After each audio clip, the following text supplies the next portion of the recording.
Tibetan സംസ്കാരങ്ങളെക്കുറിച്ച് അറിയാനും അവിടെയുള്ളവരുടെ ജീവിതശൈലിയൊക്കെ കണ്ടറിയണമെങ്കിൽ ലഡാക്ക്, നേപ്പാൾ, ഭൂട്ടാൻ ഇവിടേക്കൊന്നും പോകേണ്ട ആവശ്യമില്ല.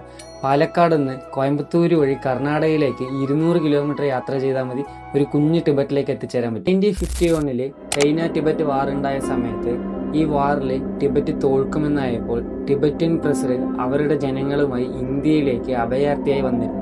നമ്മുടെ ജവഹർലാൽ നെഹ്റു പ്രധാനമന്ത്രിയായിരുന്ന സമയത്ത് അവർ തന്നെ മുൻകൈയെടുത്ത് ഇന്ത്യയിലെ പല ഭാഗങ്ങളായി ടിബറ്റിയൻസിനെ സെറ്റിൽമെന്റ് ചെയ്തിരുന്നു. അതിലൊരു കുഞ്ഞു ടിബറ്റൻ ഗ്രാമമാണ് കർണാടകയിലെ കൊല്ലകളിലുള്ള ഡോണ്ടലിംഗ് ടിബറ്റൻ സെറ്റിൽമെന്റ്. ഇവിടെ 3000-ഓളം പേരടങ്ങുന്ന 22 ഗ്രാമങ്ങളും 5 മോണാസ്ട്രീസുമാണ് ഇവിടെ ഉള്ളത്. അതുകൂടാതെ അവരുടേതായി ഹോസ്പിറ്റൽ, സ്കൂൾ, ബാങ്ക്, ഹോട്ടൽസ് അങ്ങനെ അത്യാവശ്യമായ എല്ലാ ഫെസിലിറ്റീസും ഇവിടെ തന്നെയുണ്ട്. ഇവരുടെ മെയിൻ വരുമാന മാർഗം കൃഷിയായതുകൊണ്ട് ഇവിടെ 3000 ഏക്കർ സ്ഥലമാണ് ഇവർക്കായി ഒതുക്കിയിരിക്കുന്നത്. വൺസ് ഇവിടെ റീച്ച് ആയാൽ നിങ്ങൾ ടിബറ്റിലെത്തിയ പോലെ ചുറ്റിലും മലകളും എവിടെ നോക്കിയാലും ടിബറ്റ് ഫ്ലാഗ്സ്, ഓർഗനൈസ്ഡ് ആയ റോഡ്, അവിടെയുള്ള മോങ്സ്, ടിബറ്റൻ ബെൽ, അവരുടെ കൾച്ചർ അങ്ങനെ എല്ലാം എക്സ്പീരിയൻസ് ചെയ്ത് ആസ്വദിക്കാൻ പറ്റും. അതുമാത്രമല്ലാതെ ടിബറ്റൻ മോണാസ്ട്രിയുടെ ആർക്കിടെക്ചർ, ബ്യൂട്ടിഫുൾ ആയ പെയിന്റിങ്, അകത്തുള്ള ബുദ്ധ, ഇതൊക്കെ കാണുമ്പോൾ ഒരു അടിപൊളി പ്ലസന്റ് ആയിരിക്കും നമുക്ക് ഫീൽ ചെയ്യാം. പ്ലസ് പറ്റുമെങ്കിൽ അവിടെയുള്ള ഹോട്ടലിൽ നിന്ന് OG ടിബറ്റൻ ഫുഡ്സ് ഒക്കെ ട്രൈ ചെയ്ത് നോക്കുക. നിങ്ങളൊരു ബൈക്ക് റൈഡർ ആണെങ്കിൽ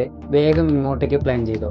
കാരണം തമിഴ്നാടിനെ വിറപ്പിച്ചിരുന്ന ചന്ദനക്കടത്ത് വീരപ്പൻ ഒളിച്ചിരുന്ന കാട്ടിലൂടെ ഒറ്റ വഴി പാതയിലായിരിക്കും നിങ്ങൾ പോകുന്നുണ്ടാകുക. അതുമാത്രമല്ല പോകുന്ന വഴിയിൽ ആന, പുലി, മാൻ ഇങ്ങനെയുള്ള ഒരുപാട് വന്യമൃഗങ്ങൾ നമുക്ക് കാണാൻ സാധിക്കും. അപ്പോൾ നിങ്ങളുടെ നെക്സ്റ്റ് യാത്ര ഇതുപോലെ വ്യത്യസ്തമായ സ്ഥലമാണ് നോക്കുന്നതെങ്കിൽ ഈ വീഡിയോ നിങ്ങളുടെ ട്രാവൽ പാർട്ട്ണറിന് അയച്ചു കൊടുത്തിട്ട് ഡീറ്റെയിൽസ് ഒന്ന് കമൻറ്റ് ബോക്സിൽ മെസ്സേജ് അയച്ചാൽ മതി. ഡീറ്റെയിൽസ് അയച്ചു തരാം. പിന്നെ ഇതുപോലെയുള്ള വീഡിയോസിന് അക്കൗണ്ട് ഒന്ന് ഫോളോ ചെയ്യുക.